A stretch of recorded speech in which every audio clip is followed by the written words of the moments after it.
OK， 早晨，大家好，我係 Gloria。邀約黑科技，哇個名好似好勁咁樣啦，係咪？其實咧今日就即係顧名思義啦，就係想同大家講下邀約啦，切合翻今日嘅主題啦。嚟緊我哋4月22號要做嘅係咩？要做嘅就係盡量邀約多啲嘉賓。咁所以咧今日咧我就想同大家分享下點樣可以用一啲簡單嘅催眠技巧，同埋一啲催眠嘅話術咧，去應用到去我哋做銷售或者做邀約上面嘅喎。OK， 咁我想問下平時咧，大家咧係點樣做邀約、做 enrollment 㗎？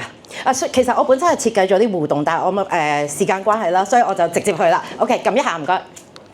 其實咧離不開咧都係得幾樣嘢嘅啫。第一就係單刀直入啦。單刀直入即係咩啊？單刀直入咧就即係好似阿子龍咧尋日 send 出嚟嗰個 template 咁樣，話邀約嘅 template 咁樣，就話哇我哋嚟緊咧好勁㗎，喂你嚟啦，咁樣就叫做單刀直入啦。OK。跟住第二拍心口係咪啊？好多時候咧，我哋都會話：喂，我上次撐咗你 BNI 喎，你今次唔係唔撐我啊？係咪啊？大家好多時候咧都會聽到呢啲説話啦，係邀約嘅藉口啦。跟住第三煩到佢驚，一個禮拜前就已經問定：喂，你下個禮拜嚟唔嚟啊？跟住佢話：哦，睇下點先啦。跟住你又再問，第二日又問，第三日又問，煩到佢驚咯喎。但係我想講嘅咧，如果用以上呢3種方法邀約成功，點解會成功啊？係因為咩啊？係因為你哋好彩，係因為你哋有運，係啦，就唔係因為有技巧有 technique 嘅。咁所以今日咧，我就想分享個技巧同 technique 俾大家知。好，上一頁先，上一頁未完，係啦。嗱，咁呢個刀仔係發生咩事咧？嗱，我咧就想喺正式開始之前咧，同大家咧講一個刀仔的故事，但係我只會講一半嘅啫。咁我希望咧，大家嚟緊呢10零分鐘咧，就專心聽下我講嘅嘢，跟住然後喺我講完之後咧，希望大家咧就可以估到個古仔個結尾係點樣嘅喎。OK， 咁個古仔係點樣嘅咧？個古仔咧就話説咧，有位阿太，咁佢咧就走咗去一間賣刀嘅鋪頭，就想話買把刀。咁佢係喺度睇啦，跟住佢停咗喺其中一把刀嘅前面，跟住咧就問阿銷售人員啦，就問話呢把刀係咪好利嘅，好鋒利㗎？跟住一個銷售人員聽完之後咧就話：哇，阿太你真係識貨啊！呢個係我哋嘅鎮店之寶，最鋒利佢。跟住下山1000字咁樣。跟住好啦，阿太聽完之後，好，跟住佢走咗。好啦，咁究竟發生咩事咧？咁希望大家聽完我嘅分享之後咧，可以諗得到嗰個答案係咩咯喎？OK， 下一頁。唔好搶姜，唔該。咁好啦，因為咧，我今日就唔係專責係講催眠啦，咁所以關於潛意識咧，我就唔會講太多。咁但係都略略講下啦，即係點解潛意識係咁重要咧？其實咧，我想話俾大家知咧，我哋日常嘅生活當中咧，我哋有95% of 我哋嘅 decision making， 即係我哋做嘅決定咧，其實咧都係嚟自我哋嘅潛意識嘅喎。我哋以為我哋做緊決定，但係其實唔係，其實係我哋潛意識喺背後嘅。咁所以咧，無論我哋講緊催眠好，銷售或者邀約都好啦，呢個潛意識都係好緊要嘅。因為點解咧？我哋係要打開到對方嘅潛意識，然後對方聽到先至會更加之認同我哋，更加之 get 到我哋嘅講嘅嘢，更加之可以攞我哋俾佢哋嘅提議。咁所以潛意識咧係我哋做催眠銷售或者催眠乜都好一個嘅核心嚟嘅。咁但係 before 我 go into 邊3個開關之前咧，我就想講多一樣嘢俾大家知，就係關於呢個心態嘅問題啦。咁我想同大家分享啦，即係唔係分享，其實我想同大家講啦。無論我哋喺做銷售好，或者我哋做邀約都好啦，其實我哋都需要有一個心態係乜嘢咧？我哋必須要係真心係去相信，無論我哋賣嘅產品啦，或者我哋賣嘅服務啦，甚至乎我哋邀約佢哋嚟我哋嘅商會咧，其實我哋唔係去求佢，喂你幫我買嘢啦，喂你過嚟撐下我啦，唔係，其實我哋係 provide 緊一啲價值俾佢，其實我哋係幫佢解決緊一啲問題，帶一啲價值俾佢。咁所以咧，如果我哋有咗呢個心態咧，其實我哋喺往後之後嘅銷售嘅 cycle 好 ，communication cycle、邀約 cycle 點樣都好啦，你自不然咧就會流露一個唔同嘅用詞啊、語氣啊，甚至乎態度。咁對方咧都會真心feel 到你係咪真心係為我好啊，俾價值我啊，定還是其實你咪又係想 sell 喎咁樣。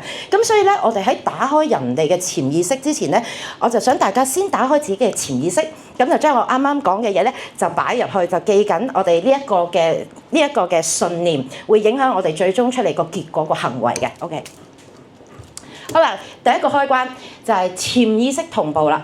咁我哋點樣可以做到潛意識同步？潛意識同步又係咩咧？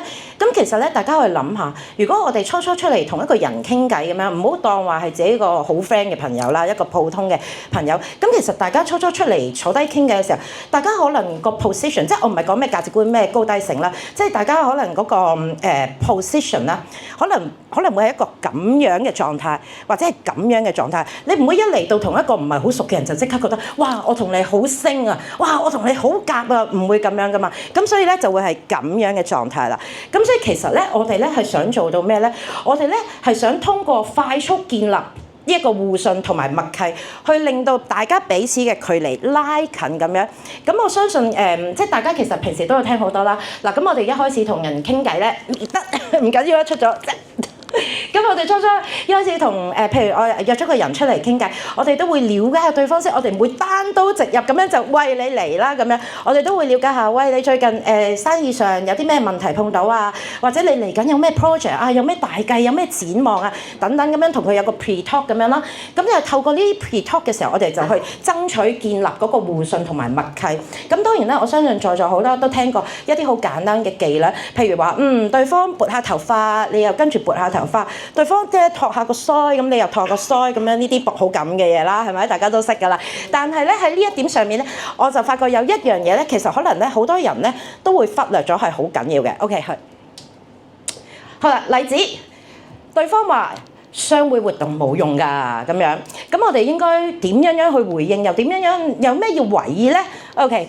咁所以咧一個錯誤嘅示範，我想問咧，你哋大家係咪都會咁講？如果人哋話聽到話，喂，商會活動冇用㗎，你哋係咪大家即刻話點會冇用啊？好有用嘅，係咪大家通常都係會咁樣講㗎？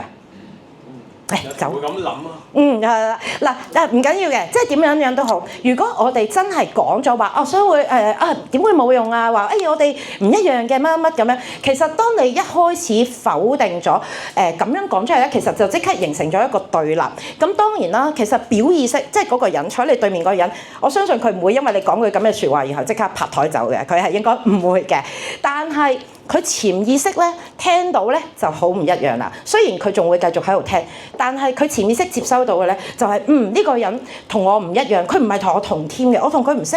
就算你喺之前同佢傾到幾接近啦，但係只要佢嘅潛意識一感覺到你有啲否定唔認同佢咧，咁你就即刻破壞咗成個嗰個 balance。咁好啦，一個好嘅例子係點樣咧？好啦，我本身係想請人演繹嘅，不過算啦，即係時間關係，我自己講翻啦。好啦，咁又點講咧？我哋應該我話係啊，我都見過好多啲流於吃喝嘅商會，不過我哋今次咧就特登請咗阿 Yes Sir 嚟教我哋咧點樣咧喺商會度咧用呢個人物簽單。咧上個月阿子龍啊，咪就係靠呢招啊成功簽咗個大客咯咁樣。咁喺呢個例子上面咧，其實咧我就係想illustrate 俾大家睇。如果我哋聽到對方講一啲我哋唔認同嘅，我哋唔好即刻就去否定，我哋點都要扮認同，記唔記得？我哋要同佢同步，唔好破壞咗個 balance。所以我哋就會認同咗佢先啦，然後我哋先至再植入provide 一啲新嘅information啦、新嘅資訊啦，等佢知道點解佢講嗰句嘢唔 valid。咁就即係咧，我哋會植入一啲新嘅價值去改變佢嘅認知同埋嗰個信念啦。好。跟住第二個開關咧就係講緊咧，我哋係要用畫面感去代替説服嘅。咁我唔知大家咧有冇留意咧？其實咧，大家而家睇嗰啲咩美食節目啊，嗰啲咩美食主播啊，即係形容啲美食咧嚟嚟去去都係哇好正啊，哇好好食啊，哇好香啊。其實咁樣係好 limit 嘅嗰個畫面。咁所以咧，其實咧，我哋透過我哋頭先咧開關一嘅時候咧，我就講過啦。其實大家嚟到一開波，我哋都會傾下偈啊，講下大家嘅近況先。咁其實喺嗰個嘅傾嘅途中咧，我哋就唔係真係喺度吹水咁樣冇定向吹水，我哋係嘗試咧要揾出對方最近面對緊嘅生意嘅問題啦，就係佢哋嘅痛點啦。然後佢哋想嚟緊有咩大計，想搞啲乜嘢，想識啲乜嘢，想要啲乜嘢資源，佢哋嘅慾望啦。咁我哋咧喺一路傾嘅途中咧，我哋就收集呢啲資料。咁但係收集完之後咧，我哋適當嘅時候運用翻出嚟啦。但係如果我哋運用出嚟嘅時候，好似嗰啲主播咁樣，淨係話哇好味啊，哇好靚啊，咁樣咧其實係冇效果喎。點解我要強調嗰個畫面，仲要係刻畫描述個畫面出嚟咧？其實咧，我頭先講過潛意識係好緊要啦。咁潛意識咧係好中意兩樣嘢嘅。潛意識咧係好中意畫面，同埋潛意識咧係好中意情緒啊、情感啊。咁畫面嘅功效咧就係咧，如果越 vivid 嗰個畫面咧越有畫面咧，咁我就越帶動到牽動到嗰個人嘅情緒。咁越有畫面越有情緒咧，咁潛意識個吸收咧就會仲更加之強烈。所以我哋一定要記得要點樣揾到個慾望，揾到個痛點，然後刻畫描繪。咁好啦，例子啊。對方咧就話啦，返工啊已經夠忙啦，我哋仲去商會唔好玩啦。繼續跟住錯誤啦，錯誤示範就會話咩？喂嚟啦，好多 networking 㗎咁樣。咁但係 networking 有冇畫面咧？networking 頂多個畫面就係好多人咯。跟住完冇啦。咁好一個好啲嘅例子。哇好多字啊，唔好意思啊，呢啲字係我嚟提翻我自己嘅，唔係俾你睇嘅。OK， 咁啊，你記唔記得上一次啊？你同我講啊，話同老細開會嘅時候啊，成班人連埋你老細，你拎個 PPT 出嚟，全部人啞晒。哇個場面幾尷尬啊！你記唔記得啊？不過我哋商會咧就有一個會友咧，佢係Canva 勁人嚟㗎。如果而家識用啊，而家冇人用 PowerPoint，梗係用 Canva 啦。嗱，你過嚟，我叫佢過兩招俾你，包你翻到去公司之後，老細啊都對你刮目相看，連你啲同事啊分分鐘啊都會走嚟叫你教佢，喂喺邊度學啲咁正嘅嘢啊咁樣。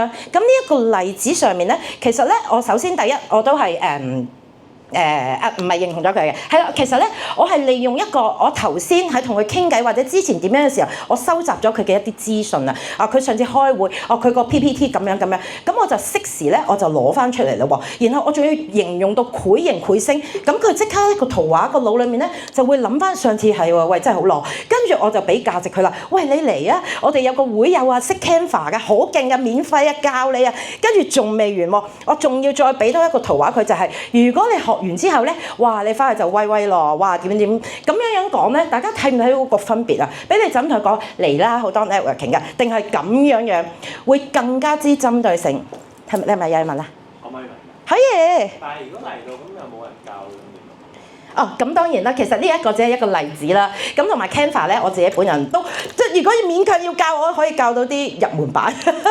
咁當然呢個只係例子，但係大家我係想表達俾大家知嘅係，如果我哋遇到呢一啲情況，我哋係可以點樣拆啦，點樣運用圖畫啦，點樣運用呢啲描述啊、痛點啊咁樣啦。咁然之後我會再有啲例子講緊話，譬如人哋真係有 objections 嘅時候係點樣嘅。OK， 好，下一個。好啦。跟住最後一個開關就係 Yes Set 嘅問題。咁我哋除咗同步啦，我哋除咗俾畫面佢之外咧，其實咧我哋都可以運用一啲催眠嘅話術咧，去設計一啲劇本、一啲對白，去令到對方咧製造一個對方處於不停同意嘅心理狀態。呢個咧即係我哋心理學所講嘅agreeing state of mind 啦。咁點解呢個咁緊要咧？其實我想問翻大家咧，你哋諗翻，你哋同啲人傾偈，有冇啲人咧係佢講咩咧，你都覺得好有共鳴？跟住你諗下佢講一句你話係啊係啊，係啊係啊，係啊係啊，咁咧你係下咧，你就不自覺地咧，佢之後講乜鬼嘢咧？佢話你老母係男人嚟，跟住你都係啊係啊，咁樣係嘛？咁所以好啦，即刻去例子啦，點樣做到啦？嗱，劇本示範。喂，子雄啊，你係咪覺得人物都好緊要啊？啱喎，係啊！你係咪覺得咧？平時啲飯局咧傾完，跟住夜晚飲完酒咧，跟住第二日咧就冇咗件事㗎啦。啱喎。係啦，嗱咁如果我話俾你聽，有個活動係專教你點樣將吹水變成做生意，你會有興趣知啊？嗬。正喎。啊，係啦，重點啊！我哋今次 Open Day 就係咁玩啦，即係其實呢個係一個嗱，你睇下佢噏到個頭。嗱，當然呢個係一個誇張嘅示範啦，但係我想做俾大家睇咧，就係咧。我哋起碼要透過問佢3個咁樣嘅，要噏到佢就去，跟住咧到最後我哋先拋出個重點落，跟住咧到時候咧佢都會話就算佢唔係啊，佢都會話應該都係嘅，就係咁樣啦。OK， 下一版。OK， 又有請我哋嘅 DJ 窿，呢個咁靚仔嘅冇理由唔認得佢啦，係咪？我請我哋嘅 DJ 窿幫我傾情演繹啊！呢一句唔該。喂，我哋商會好正。喂，唔該你俾啲 energy。喂，我哋商會又有酒飲啦，好正啦，又有嘢玩，又有嘢學。數，我戒咗酒兼最近信埋佛喎。嗱，你話咁成個教育情況係幾尷尬？咁所以話咧，邀約咧就好似追女仔咁。如果唔了解對方點樣投其所好咧，如果你追阿 Denise， 你送 Labubu 俾佢，你追 Gloria， 你又送無印嘅黑白灰喎，咁啊錯晒啦，係咪？咁所以話咧，如果唔知道對方嘅背景同埋心理狀態，你連 sell 都冇得 sell。OK，next。啊，咁啊3招快速起佢底啦。咁當然啦，頭先我講過，我哋一開始同人哋一出嚟唔係單刀直入，都會傾下嘅。咁但係其實我哋出嚟傾之前，我哋都可以少少做少少功課，令到一開波嗰個咩信任啊、默契啊嗰啲可以快啲啟動到。咁啊好簡單啦，即係可以簡單睇下人哋嘅 social media 啦，諗翻上次你哋見面嘅時候傾過啲乜啊，睇翻啲 WhatsApp 記錄啊，甚至乎問下啲共同朋友套下料啊，咁樣都得嘅。OK。嚟啦！呢個我諗大家都好對呢個應該好有興趣啦。點樣拆解5大魔鬼藉口？嗱，呢5大魔鬼藉口我係問 Dipset 嘅。咁如果你哋有另外啲5大咧，咁就我之後先至再討論啦。OK。咁第一個啦，商會咪又係吹水。咁好啦，我哋點樣 approach？點樣拆咧？都係個招。我哋先同步，唔好同佢拆，我哋認同佢先，跟住再改變認知信念。好啦。都係我讀嘅喂，你講得啱啊！10個商會9個都係吹水，所以咧我哋個會咧同人唔同嘅地方咧，就係我哋每次開完會之後，我哋成班會友都會坐埋一齊研究下嚟緊我哋需要啲咩資源啦，同埋下一次請嘅嘉賓又需要啲乜嘢資源，然後我哋先至去揾翻一啲合適嘅資源去做邀約，而唔係阿豬阿狗，我哋都請㗎。所以點解我請你咧？就係因為自己諗啦，呢個自己諗啦，睇唔睇到啊？呢一個其實我都係首先同佢同步咧，唔好同佢撐，然後我又俾一啲新嘅資訊佢去反斥點解我哋唔係吹水，跟住我就有一啲好好 solid 嘅例子話得到俾佢聽，而唔係純粹話唔係㗎，我個會唔係吹水㗎，我哋好多生意做到㗎，係唔夠 vivid 唔夠畫面嘅，我哋一定咁樣去講。OK， 跟住下一個啦，下一個藉口，第二個藉口。冇時間喎，咁冇時間我哋可以點拆？我唔知多唔多人聽到呢個藉口啦。咁冇時間嘅話，其實我哋可以轉移視線啦，我哋可以用畫面啦。我頭先講過嗰個用畫面勾畫個慾望嘅嗰樣嘢啦。例子。你冇時間，其實你都係為咗揾生意啫。正正就係因為你嘥晒咁多嘅時間出去揾生意，亂咁中盲摸摸，倒不如你過嚟學下點樣可以喺3分鐘之內攞到幾十人嘅卡片，翻到去啊，你攞嚟黐牆紙都得啦。嗱，我咁樣講咧，第一，我即刻就轉移咗佢個視線，又冇時間去到 provide 一啲。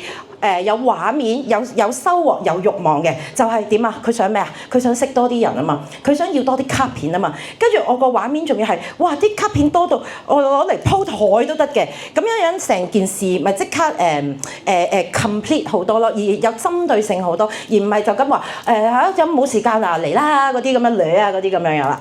好，跟住第3個原因啦，太早起唔到。我相信咧呢一個咧大家都應該聽唔少噶啦。咁我哋嘅做法其實都嚟去都係嗰幾招噶啦。我哋都係先同步啦，唔好話唔早啦。B 字頭嗰間咪仲早，我哋唔早啦。我哋唔好咁講，我哋試下換個方法講。我哋試下先同步，改變認知信念。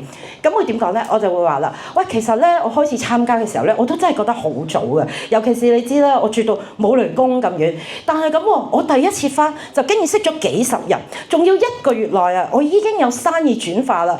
咁你諗下啦，如果你早1日起身，換嚟嘅係商機無限。你平時送個仔返學，你都要咁早啦。但係送個仔返學有冇商機啊？咁如果你咁樣諗，係咪好值得先？一樣嘅道理啦，我哋都係提供一啲新嘅 information、新嘅價值俾佢啦。好，跟住第4啦，我驚 hard sell。好啦，跟住我驚 hard sell，我哋可以點咧？我哋可以試下偷換概念。係啦，我哋可以咁講，我哋話放心啦，我哋從來都唔 sell 人，我哋 offer 嘅係價值。喂，大家都好踴躍影。當你你嚟到睇到我哋嘅價值之後啊，唔使我叫啊，你都會自動自覺加入我哋啊。即係我想問大家咧，留唔留意到咧？其實我喺啱啱連埋呢個例子4個藉口裏面咧，其實咧我都係不停咁樣去 emphasize 嗰個價值嘅。咁但係所以咧，其實好多時候咧，啲嘉賓咧去俾任何嘅藉口我哋都好咧，其實離不開都係一樣嘢，就係佢覺得睇唔到個價值。如果睇到價值啊，哪怕我叫你唔好瞓啊，你都會嚟啦。所以其實所有嘅藉口歸根究底都係一樣價值嘅東西。所以咧，我哋咧就要運用唔同嘅催眠嘅技巧方法，包括例如而家呢個咁樣啦，偷換概念啦，用畫面啦，然後提供證據啦，同佢同步咧，等等，去重新注入一個價值俾佢，務求令到佢睇到，而唔係我哋掠嚟，係你睇到點解要嚟，你睇到個價值喺邊度。OK， 跟住最後一個睇下點先啦。我相信好多都會碰到個睇下點先啦。咁可能好多時候睇下點先，咁你話哦咁好啦，你睇下點啦。但係如果你嗰刻唔想放過佢，你想繼續喐落去，唔想俾佢 hea 過咗就算，咁可以點咧？第一，首先我哋一定要問清楚佢睇咩先，佢 objection 係啲乜嘢？我哋要問清楚到嗰個歸根究底嘅原因，我哋先至可以對症到下藥。咁但係問咧都有技巧嘅喎。如果問話你睇下點咧？一問啊，咁你睇咩啊？咁樣，咁如果你咁樣問咧 ，open end 嘅 question 去問咧，咁樣咧，因為我哋人嘅大腦咧係好犀利嘅，1分鐘係可以 capable 有幾千幾萬個 thoughts 嘅。咁所以如果你冇框架咁樣去俾人問咧，佢就會即刻1秒鐘彈9萬個唔想嚟嘅藉口俾你。咁所以咧，我哋應該點問咧？我哋盡量將佢收窄。我哋問佢2樣，我哋會問佢話睇下點先。咁我話你睇下係你約咗人定係你拍早起身？我哋盡量導向佢去一啲我哋預先已經有準備嘅一啲藉口，等我哋可以識得拆，就唔好俾佢亂咁飄，諗9萬個唔同嘅藉口出嚟。OK， 跟住下一個。OK， 最後2個 tricks 再講就要收錢㗎啦。跟住呢個，如果有跟開我 IG 嘅都見到啦，我最近都有 po 嘅2揀1嘅魔法。其實人咧係好得意嘅，唔中意俾人控制，唔中意俾人 order， 係中意覺得自己話事嘅。咁譬如我問你啦，阿男朋友啊，你想而家食完飯即刻洗碗啦，定還是你想睇埋套 Netflix 先洗碗啊？睇完 Netflix 先。係啦。咁如果你咁樣問佢咧，佢個導向咧就會係諗我要而家洗，定係我睇完先洗，而唔係我洗唔洗。咁所以咧2揀1嘅 magic 咧就係咁樣啦。咁所以咧喺適當嘅時候，見到對方開始動搖，開始變咗一個諗樣嘅時候咧，我哋咧就可以即刻打蛇隨棍上啦。就問佢：喂，到時你想我留定個 VIP 位俾你啊，定還是你會叫埋你 partner 嚟一齊學下點樣人物片啊？咁樣咁其實佢點答都係答到你想佢嗰個答案，就係嚟。咁呢樣嘢咧亦都可以 apply 喺銷售上啦。我哋可以問佢：咦，咁你想揀 Plan A 定 Plan B 啊？又或者咦，你想俾 Visa 定 Master 啊？咁樣都得嘅。OK。嗱，跟住最後一個 tricks 就係稀缺感暗示，呢個係代表咩咧？呢個其實咧就即係話人都係怕蝕底、怕執輸噶嘛。如果聽到話哇呢個就係賣晒喎，唔得我要買啊，嗰個係限量版啊，唔得我要買。咁所以咧呢個咧就係一個示範，我就想請我哋嘅 Jackie 可唔可以幫我示範讀出嗱？我哋粉紅色呢部分係要配合呢個適當嘅語氣語調去帶動個情緒來嘅喎。OK， 有請 Jackie。今次我哋 Open Day 咧係有3個分會聯合一齊搞嘅，所以到時候咧會有好多唔同嘅資源，同埋咧我哋平時嘅同我哋平時嘅例會好唔一樣啊！咁樣嘅陣容咧係1年咧先得1次嘅啫。據我所知咧，其他分會咧嘅嘉賓人數已經差唔多爆滿㗎啦。係啊，所以其實咧我哋唔係剩翻好多個位，不如我幫你 hold 定位先好冇？非常好，非常好，多謝外副主席嘅傾情演繹啊！大家睇唔睇到啊？即係呢個就係我哋點樣可以利用稀缺感嘅暗示，同埋我哋要適當。其實我頭先講嘅所有嘅例子都好啦，大家都睇到我嘅誇張嘅演繹。當然你哋唔一定要好似我咁誇張，但係一定要有語氣語調去帶動到個情緒，而唔係就咁我哋咁樣喎。所以大家要留意啦。OK。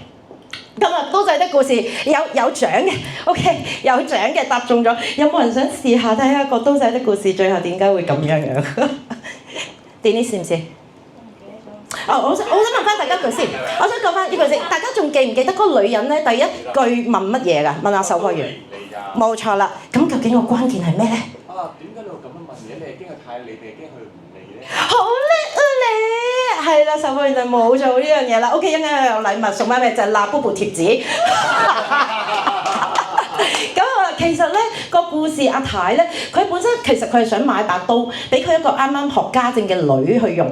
咁阿女用啊，驚佢切親手，隻手又細，跟住想買把輕巧啲，又冇咁鋒利成。點知個店員咧就懶醒咁樣，以為買刀，邊個話買刀一定要買把利嘅刀先啱唔啱先？你梗係要問清楚個 intention 㗎啦。所以佢就係衰咗呢樣嘢啦。OK。